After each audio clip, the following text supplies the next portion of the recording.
چھوٹے کیڑے مکوڑوں کی ایک لمبی قطار اس پرندے کے گوشت کو نوچ نوچ کر کے کھا جاتی. بکھرے ہوئے ہیں نا. ہمارا یہ بکھرنا ہماری سب سے بڑی کمزوری ہے.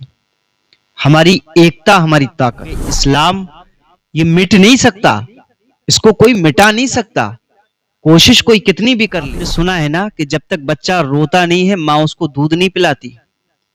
جب تک بھوکا کھانا نہیں مانگتا ہے تو اس بھوکے کو کوئی کھانا نہیں دیتا.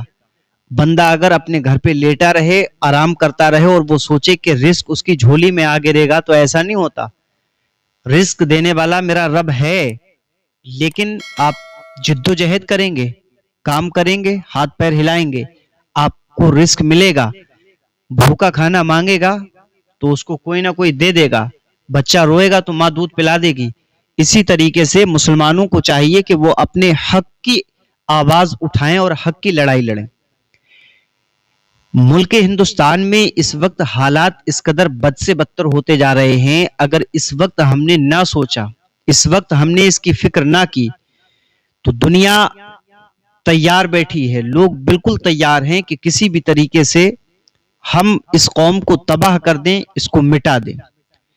آپ کے اوپر آئے دن قانون لگائے جا رہے ہیں, آئے دن آپ کے اوپر نئے نئے قانون لگا کر کے آپ کو کمزور کیا جا رہا ہے. مسلمانوں کو کاروباری اعتبار سے بھی کمزور کیا جا رہا ہے, مالی اعتبار سے ان کو جو ہے ہر طریقے سے دقت اور تکلیف پہنچائی جا رہی ہے. اب اس وقت ہم بیٹھے ہیں, سوچ رہے ہیں کہ آخر ہم کریں تو کریں کیا. ہماری آس اللہ کی بارگاہ میں لگی ہے کہ یا اللہ اس ظالم حکومت سے ہمیں محفوظ فرما, یا اللہ اس حکومت کے شر سے ہمیں بچا. لیکن آپ دیکھیں تو اللہ نے اپنے حبیب کو جو قرآن دیا ہے, اللہ کے حبیب نے جو احادیث ارشاد فرمائی, ان کو بھی تو آپ پڑھیں, سنیں, سمجھیں. آخر یہ ظالم حکمران ہمارے سروں پر مسلط کیوں ہو رہے ہیں؟ آخر یہ ظلم و ستم ہم پہ اتنے ہو کیوں رہے ہیں؟ اسلام کا جو شجر تھا وہ جو ہے نشانے پر کیوں آ رہا ہے؟ اسلام کے شجر کو کاٹنے کے لیے لوگ تیار کیوں ہو رہے ہیں؟ آخر ہم خواب غفلت میں کیوں پڑے ہیں؟ جب تک غفلت کا پردہ ہم اپنے ماتھے کی نگاہوں سے ہٹا کر کے نہیں پھینکیں گے, جب تک ہم اپنے اسلاف کے طریقے کو نہیں اپنائیں گے, جب تک آقا علیہ السلام کی مبارک سیرت کو ہم اپنے اندر نہیں لائیں گے, تب تک یہ دنیا ہمیں گرائے گی بھی, مارے گی بھی اور جھکائے گی بھی. اگر آپ چاہتے ہیں کہ زمانہ آپ کے قدموں میں ہو, اگر آپ چاہتے ہیں کہ آپ کے اوپر ہونے والے ظلم یہ تھم جائیں, ان کا علاج اگر کوئی ہے تو وہ مصطفیٰ کی سیرت ہے.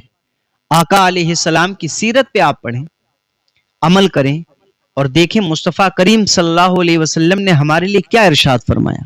ہم آقا علیہ السلام کے مبارک فرمان پہ عمل کریں تو صحیح. جب ہم عمل کریں گے پھر ہمیں پتا چلے گا کہ اتحاد میں طاقت کتنی ہے, اتحاد کتنا ضروری ہے, اتحاد میں کتنی طاقت ہوتی ہے. آپ نے دیکھا ہوگا ایک پرندہ چیٹیوں کو اپنی چونچ سے چن چن کر کے کھا لیتا ہے. چھوٹے چھوٹے کیڑے مکوڑے پرندے کی غذا بن جاتے ہیں, وہ شکار کر لیتا ہے, ایک ایک کیڑا وہ کھا جاتا ہے, ایک ایک چیٹی کو وہ اپنی چونچ میں دبا کے اپنی خوراک بنا لیتا ہے. لیکن وہی پرندہ, کیوں؟ وہ پرندہ جو ہے ایک پہ حملہ کرتا ہے, اور جب وہی پرندہ مرتا ہے تو اس پرندے کو وہ چیٹیاں اپنی طاقت دکھاتی ہیں. پھر ایک چیٹی اس پرندے کے جسم کو نوچنے کے لیے نہیں آتی, ایک کیڑا اس پرندے کو کھانے کے لیے نہیں آتا, بلکہ جھنڈ کے جھنڈ چیٹیوں کی پوری ایک لمبی قطار ہوگی, چھوٹے کیڑے مکوڑوں کی ایک لمبی قطار اس پرندے کے گوشت کو نوچ نوچ کر کے کھا جاتے ہیں. ان کی اتحاد ہے, ان کا اتحاد, ان کی طاقت اسی چیز میں ہے. اگر ہم چاہیں کہ ہم کسی کا مقابلہ کریں, کسی کا جواب دیں, تو ہمیں چاہیے کہ پھر ہم اپنے اتحاد کو مضبوط کریں. ہم یہ جو بکھرے ہوئے ہیں نا, ہمارا یہ بکھرنا ہماری سب سے بڑی کمزوری ہے. ہماری ایکتا ہماری طاقت ہے. ہمیں صراط مستقیم اس لیے دی گئی تھی کہ ہم مجتہد ہوں, لیکن آج ہم بکھرے ہوئے ہیں, اور امت مسلمہ کی تباہی کے اسباب میں ایک سبب یہ ہے کہ ہمارا اتحاد نہ ہونے کی وجہ سے ظالم ہم پہ ظلم کر رہے ہیں, گدھ کی طرح ہم پہ حملہ کر رہے ہیں, آج آپ اتحاد کر لیجئے، قربانیاں تو دینی پڑیں گی، قربانیاں دیے بغیر جو ہے امن قائم نہیں ہوگا، لیکن اگر آج آپ نے قربانی دے دی تو جلد ہی امن کا آپ جو ہے گہوارہ دیکھیں گے۔ جتنی دیر سے اٹھیں گے، جتنی دیر سے اپنے حق کی لڑائی لڑیں گے، اتنی دیر سے آپ کو جو ہے امن دیکھنے کو ملے گا اور اتنی ہی زیادہ قربانیاں دینی پڑیں گی، کیونکہ اسلام یہ مٹ نہیں سکتا، اس کو کوئی مٹا نہیں سکتا، کوشش کوئی کتنی بھی کر لے۔ بڑی بڑی طاقتور، آپ نے فرعون کی تاریخ نہیں پڑھی، نمرود کی تاریخ نہیں پڑھی؟ ارے یہ تو ایسے طاقتور لوگ تھے جن کی حکومتیں ایسی تھیں جو پوری پوری دنیا پہ راج کر رہی تھیں، لیکن ان کے مقابلے میں کوئی بہت بڑی فوج نہیں آئی، بلکہ انہوں نے اپنے اتحاد کو اپنا ہتھیار بنایا، اپنے نبی کی بات پر عمل کیا اور اللہ کے احکام کی پابندی کی۔